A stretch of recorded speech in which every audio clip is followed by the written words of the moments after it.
Olá pessoal, sejam todos bem-vindos. Nesse vídeo nós vamos falar da análise da empresa B2W Digital, a empresa que gerencia aí o e-commerce das lojas americanas, da Submarino e da Shoptime. Bom pessoal, antes de mais nada, quem puder estar se inscrevendo no canal para colaborar aí com a continuidade do projeto, aqui tá minhas redes sociais, tem o meu Instagram, o Instagram do canal, né, que é @gal consultoria empresarial, e tem a nossa página no Facebook, que é facebook.com/gal consultoria empresarial. Quem puder lá tá se inscrevendo no canal e tá seguindo a gente nas redes sociais, já vai contribuir muito para a continuidade e motivação de continuidade do projeto. Bom, vamos falar começando aqui com a análise do ativo da empresa, começando com o ativo realizável. Isso daqui é o ativo total da empresa menos o intangível imobilizado, ou seja, aqui só está o ativo que tem como objetivo ser transformado em dinheiro. O ativo imobilizado e o intangível tem o objetivo questão operacional, gerar dinheiro e não ser transformado em dinheiro. Tem diferença aí. Bom, a gente consegue analisar aqui que ano após ano o ativo realizável da empresa vem crescendo, ou seja, os ativos dela que tem como finalidade em ser transformado em dinheiro vem em constante crescimento. Bom, aqui a gente tem um caixas e equivalentes, aqui são os disponíveis da empresa de alta liquidez, ou seja, o caixa da empresa é o dinheiro que fica lá na caixinha da empresa, e os investimentos de alta liquidez que pode ser resgatado a qualquer momento. Vem em constante crescimento, isso é muito bom também. Quanto mais dinheiro a empresa tem em disponível de alta liquidez, melhor ainda. Bom, aqui a gente tem questão dos clientes. Os clientes, a gente traçar uma linha que está numa tendência de baixa. O pior período foi em 2018. Clientes no ativo, os direitos que a empresa tem a receber dos clientes no período de curto a longo prazo. O período de curto prazo é o período de até 12 meses e a longo prazo é acima de 12 meses.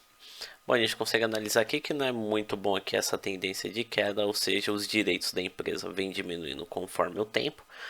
2018 foi o pior período, apresentando recuperação em 2019. 2020 a gente está fazendo projetado o quarto trimestre, porque ainda não foi apurado. Eu tirei uma média dos 3 últimos trimestres e fiz a projeção do quarto trimestre aí, só para a gente ter continuidade no estudo. Mas o quarto trimestre ainda está para ser apurado. De 2019 a 2020 e o 2019 para 2020 aqui, 2020 está sendo projetado para cima, espero que continue assim. Claro que 2020 para a empresa, entre aspas, vai ser um ano muito bom, pelo crescimento de compras online, né, por questão da pandemia, do fechamento de lojas. Então o crescimento de compras online foi bem considerável nesse ano de 2020, principalmente aí nos 3 primeiros trimestres. Bom, vamos falar um pouquinho da análise do passivo.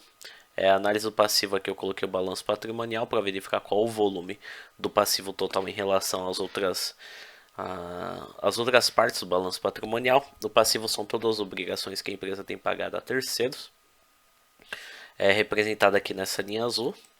A linha laranja é o ativo total da empresa e a linha cinza aqui é o patrimônio líquido, que é o dinheiro investido pelos sócios. O ativo é superior ao passivo, isso é muito bom, isso é ok. A única coisa que é preocupante é que o patrimônio líquido é inferior ao passivo total. O ideal seria que o patrimônio líquido fosse superior ao passivo total, ou seja, o dinheiro investido pelos sócios é inferior ao que a empresa está devendo a terceiros. Isso é preocupante. O ideal seria que o patrimônio líquido fosse superior ao passivo total da empresa. Bom, vou falar um pouquinho da análise do endividamento da empresa, que é uma parte muito importante, a questão do endividamento. Aqui é a dívida bruta, isso aqui é o total da dívida que a empresa tem, tanto a curto prazo quanto a longo prazo. Está numa tendência de alta, vem numa queda de 2018 a 2020, mas no geral de 2011 a 2020 a dívida bruta da empresa está em tendência de alta, ou seja, a tendência é que a dívida da empresa aumente mais. Bom, a gente tem a dívida bruta vezes o caixa da empresa.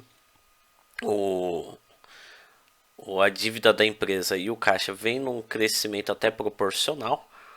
O, só que a dívida bruta da empresa, o total da dívida é superior ao caixa da empresa, mas não está tão preocupante assim porque o caixa vem acompanhando o crescimento da dívida bruta, ou seja, o caixa não está vindo para cá, não está diminuindo e a dívida bruta está aumentando. Os dois estão em constante crescimento aqui, estão num crescimento meio que paralelo. Só em 2020 aqui que está projetado, o caixa da empresa aumentou, está maior em relação à dívida bruta da empresa. Isso é muito bom. Lembrando que aqui está projetado, o quarto trimestre ainda não é os valores reais, eu tirei como base expectativa, mas lembrando que a empresa trabalha com e-commerce e o e-commerce nesse ano de relação da pandemia cresceu muito. Por questão do fechamento da economia, então as pessoas começaram a comprar mais através do mercado digital. Bom, aqui a gente tem um perfil da dívida. A gente dividiu aqui o montante da dívida, a participação da dívida a curto prazo e a longo prazo. Aqui está o ideal. A menor parte da dívida está a curto prazo e a maior parte está a longo prazo. Ou seja, a empresa está organizando bem, está administrando bem a sua dívida. Que o ideal é sempre que a menor parte da dívida esteja a curto prazo e a maior parte a longo prazo. Porque se a menor parte da dívida da empresa está a curto prazo, então ela tem tempo de girar caixa o suficiente, fazer seu estoque girar para poder pagar as suas dívidas em dias para não ter dor de cabeça, de gerar atraso, a empresa acabar se complicando e virar aquela bola de neve, ter que captar mais empréstimos e financiamentos para o pagamento dessa dívida.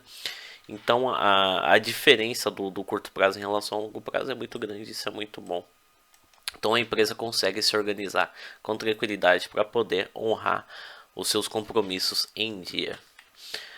Bom, aqui a gente tem os empréstimos a curto prazo em relação ao caixa da empresa. Isso daqui é muito bom. O laranja aqui é o caixa da empresa. O azul é os empréstimos a curto prazo. Então, o que a empresa tem de caixa é bem superior ao que ela tem de empréstimos e financiamentos a curto prazo. Então ela consegue pagar essa dívida aí com folga, pelo menos a dívida a curto prazo.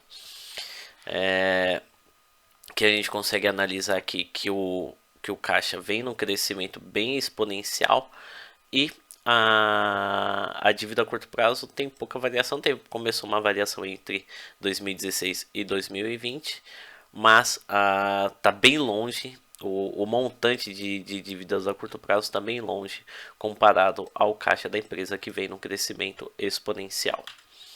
Bom, a gente tem a questão do endividamento da empresa. Aqui a gente faz um comparativo de representatividade percentual do total da dívida da empresa em relação ao patrimônio líquido. Para verificar como que tá, para a gente analisar qual a questão do nível de alavancagem da empresa, o quanto que a empresa está alavancando as suas operações com capital de terceiros. O ideal é que sempre seja abaixo de 100%. Se for abaixo de 100%, o nível de alavancagem da empresa é um nível saudável. Aqui a gente faz um comparativo, verificar do total do que foi investido pelos sócios e acionistas no patrimônio líquido, qual a representatividade percentual da dívida total. Se tiver acima de 100%, quer dizer que os empréstimos e financiamentos superaram o total do patrimônio líquido, ou seja, a empresa está sendo mais operada com capital de terceiros do que capital próprio. E se estiver abaixo de 100%, quer dizer que a empresa está sendo operada pela sua maioria com capital próprio e a minoria com empréstimos e financiamentos, ou seja, capital de terceiros. E o ideal é que a empresa seja financiada, seja operada por sua maioria com capital próprio. Quer dizer que a empresa não está pagando, se a empresa utilizar o capital próprio, ela não está pagando juros, já se ela utilizar o capital de terceiros, ela paga um juros e acaba impactando diretamente na questão da margem líquida dos seus produtos, na margem líquida, margem de lucro líquido dos seus produtos. Bom, aqui o gráfico está plotado está aparecendo aqui 70%, ou seja, sempre foi abaixo de 70%. Ou seja, de 2011 a 2020 a empresa sempre foi operada pela sua maioria com capital próprio. 2011 a 2012 foi aí 50%, teve uma queda chegando a 2014 no patamar de 40%. Só de capital de alavancagem em relação ao patrimônio líquido aumentou em 2015, chegando ao patamar daí de próximo de 60%.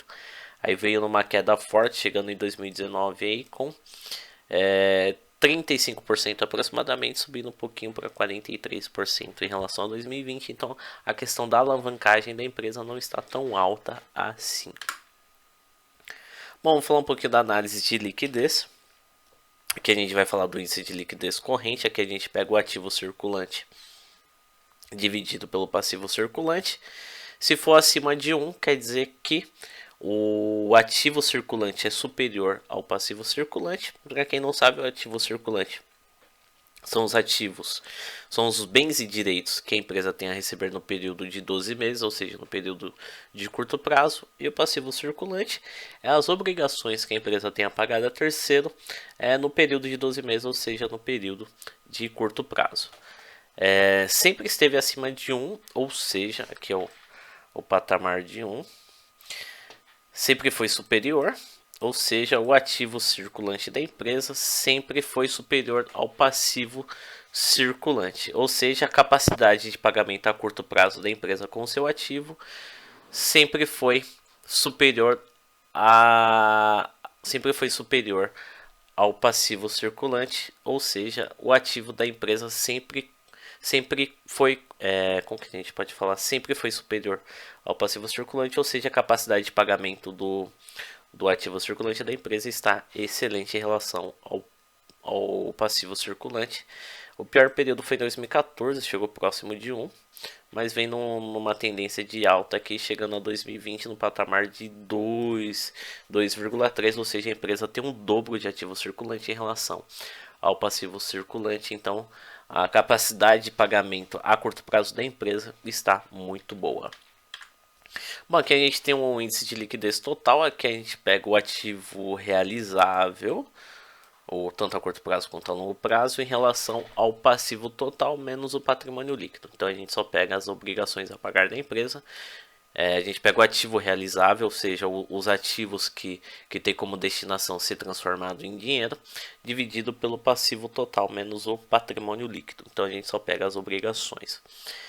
Aqui é a mesma ideia, se for acima de 1, quer dizer que se for acima de 1, quer dizer que o ativo realizável da empresa supera o passivo total. Aqui em 2013 foi abaixo de 1. 2013, 2012, 2015 e 2016. Agora em 2011, 2014, 2018, 2017 e 2018 a 2020 está acima de 1. Vem aqui de 2018 a 2020, vem numa tendência de alta forte, chegando a um patamar aí de 1,3, 1,35 em relação à capacidade de pagamento do ativo realizável em relação ao passivo total da empresa. Mas a gente consegue analisar aqui, mesmo que aqui no gráfico teve alguns períodos que o passivo total da empresa foi superior ao ativo realizável, mas a gente consegue analisar aqui que está numa tendência de alta, e isso é muito bom. E de 2018, a empresa de 2017 a 2020, ela nunca mais ficou abaixo do patamar de 1, chegou próximo em 2018, mas de 2018 a 2020 ela vem numa tendência de alta forte, assim esperamos que continue. Então o ativo realizável da empresa em relação ao passivo total, que são suas obrigações que a empresa tem a pagar tanto a curto prazo quanto a longo prazo, vem crescendo. Bom, vamos falar um pouquinho da análise operacional da empresa, começando aqui com o lucro bruto. Isso daqui é o lucro que a empresa conseguiu só com as suas operações, ou seja, só com a sua atividade principal, que é a questão da gestão do e-commerce, né? Vem numa crescente, isso é muito bom. Historicamente, se a gente traçar uma linha, a linha está para cima, ou seja, está em crescimento. Então a questão do lucro bruto da empresa, que é a receita líquida menos os custos brutos, vem num constante crescimento. Bom, aqui tem a margem bruta, que a gente pega o lucro bruto dividido pela receita líquida para verificar qual a representatividade percentual do lucro bruto, da margem bruta, do lucro bruto em relação ao total de vendas. Se a gente traçar uma linha aqui, não está nem numa linha histórica, não está nem em crescimento e nem em decremento, né? Então ela está mantendo uma média. Só começou um crescimento aqui se a gente traçar uma linha de 2016 a 2020, está numa tendência de alta, que é a questão da margem bruta, mas está bem, está tendo pouca variação, está bem equilibrada a questão da margem bruta. Bom, aqui a gente tem a margem do EBITDA. O EBITDA é a gente pega a margem percentual do EBITDA em relação à receita líquida. O EBITDA é o lucro que a empresa obtém só com as suas operações, somando a questão da sua principal ramo de atividade, o lucro que ela consegue com seu principal ramo de atividade, e as suas operações internas, que é a venda de algum ativo fixo, algum ganho com operações judiciais, recuperação de imposto, ou seja, alguns ganhos que a empresa tem que não está ligado diretamente com o seu ramo de atividade principal, e as despesas gerais e administrativas, que são outras despesas que envolvem o processo interno da empresa, mas não está ligado diretamente com o seu ramo de atividade. Então aqui tudo que envolve a empresa, tanto que está envolvido com o seu principal ramo de atividade, até o que não que está ligado à empresa, mas não está ligado diretamente com o seu ramo de atividade. Então aqui a gente consegue analisar qual foi o lucro ou prejuízo só com as operações da empresa. E a gente consegue analisar que não está numa situação muito legal. Se a gente traçar uma linha histórica que está numa tendência de baixa, essa linha diminui. Os topos, cada período está um inferior ao outro. Teve prejuízo em 2018, teve uma recuperação em 2019. 2020, mesmo com a projeção aqui, está bem próximo ao patamar de prejuízo. Então a margem do EBITDA não está legal, não está numa tendência de baixa, e 2020 está beirando a questão do prejuízo. Bom, aqui a gente tem o lucro e prejuízo líquido. Isso daqui é o lucro líquido que fica lá na DRE, a última conta de apuração de lucro ou prejuízo da empresa. Está no patamar negativo, abaixo do patamar zero aqui, que é o patamar neutro, e está em tendência de baixa, ou seja, o prejuízo da empresa período pós-período vem... Desculpa, pessoal. O prejuízo da empresa período pós-período, historicamente aqui de 2011 a 2020, vem numa tendência de baixa, mas assim, para ligar um ponto positivo, também de 2016 a 2020 aqui, desse período, utilizando só 2016 a 2020, vem numa tendência de alta, mas de 2011 a 2020 está numa tendência de baixa. Bom, pessoal, terminei a análise aqui, espero que vocês tenham gostado. Quem puder estar se inscrevendo aí no canal, agradeço de novo. Quem puder ajudar na continuidade do projeto, e aqui tá minhas redes sociais. Lembrando aqui que eu não estou induzindo ninguém a comprar nada, eu estou fazendo um estudo, utilizando alguns dados fundamentalistas da empresa, para você ter uma ideia como que está a saúde financeira da empresa, questão do endividamento, questão do patrimonial da empresa, os índices de liquidez. E espero que vocês tenham gostado e espero ter ajudado na questão da tomada de decisão de vocês. Um grande abraço, fiquem com Deus, sucesso a todos.